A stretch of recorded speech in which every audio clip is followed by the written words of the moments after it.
जय शिवाय नमस्तुभ्यम। महाराज, आप सभी को दिवाली की हार्दिक शुभकामनाएं।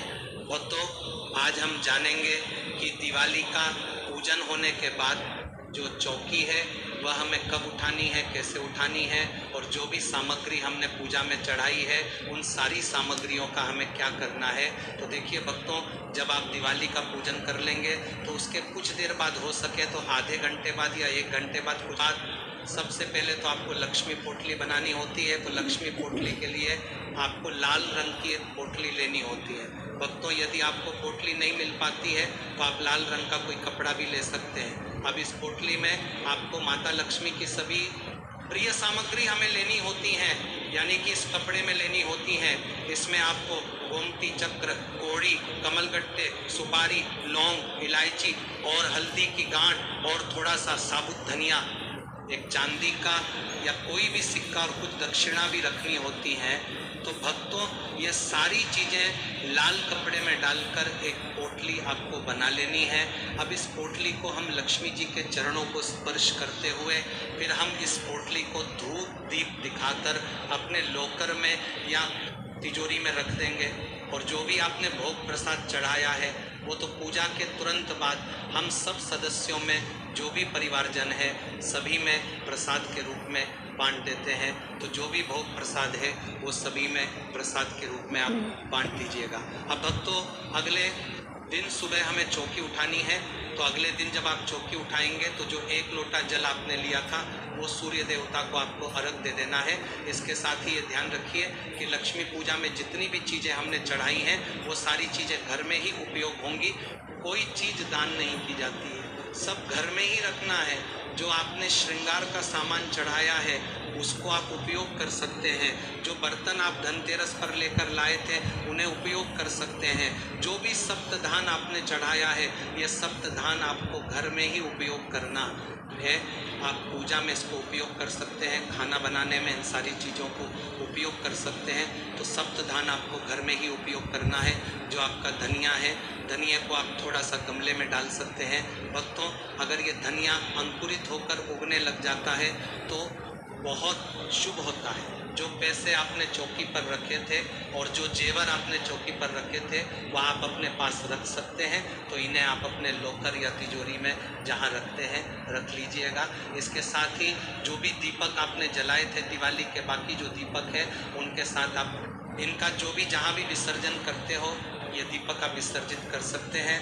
जो आपने भोग प्रसाद चढ़ाया था, जो पान के पत्ते पर भोग प्रसाद चढ़ाया था वो सभी आपके घर में कोई भी खा सकता है।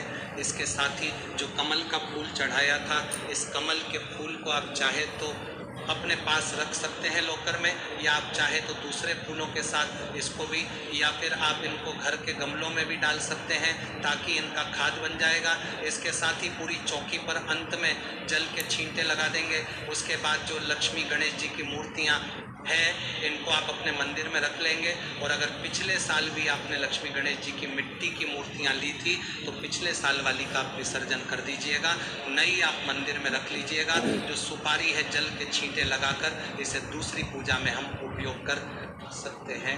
जो नारियल हमने चढ़ाया है इस नारियल को प्रसाद के रूप में घर के सभी सदस्य ग्रहण कर सकते हैं, खा सकते हैं। इसके साथ ही जितने भी हमने पत्ते उपयोग किए थे इनको फूलों के साथ ही आपको पौधों में डाल देना है। अब भक्तों, यदि आपने कलश स्थापना की थी तो इस कलश का क्या करना है ये भी जान लीजिए। तो भक्तों, कलश का जो जल है इस जल के छींटे पहले हम अपने पूरे घर में लगाएंगे। उसके बाद इस जल को हम पौधों में सींच देंगे। जब इस जल को आप पौधों में सींचें तो इसमें जो हल्दी होगी तो इसे आपको पौधों में ही डाल देनी है। और सुपारी और सिक्का ये आप अपने पास रख सकते हैं, इनका उपयोग आप अन्य पूजा में कर सकते हैं। इसके अलावा बाकी जो भी चीज़ें हैं वो आप पौधों में ही डाल दीजिएगा।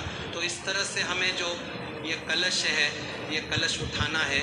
उसके बाद जितने भी फूल आपने चढ़ाए हैं, जितने भी पत्ते आपने चढ़ाए हैं ये आप इधर उधर मत डालिए। इन्हें आप किसी पौधे में या गमले में डाल दीजिए ताकि इनका खाद बन जाएगा। तो किसी भी पौधे में आप इनको डाल सकते हैं।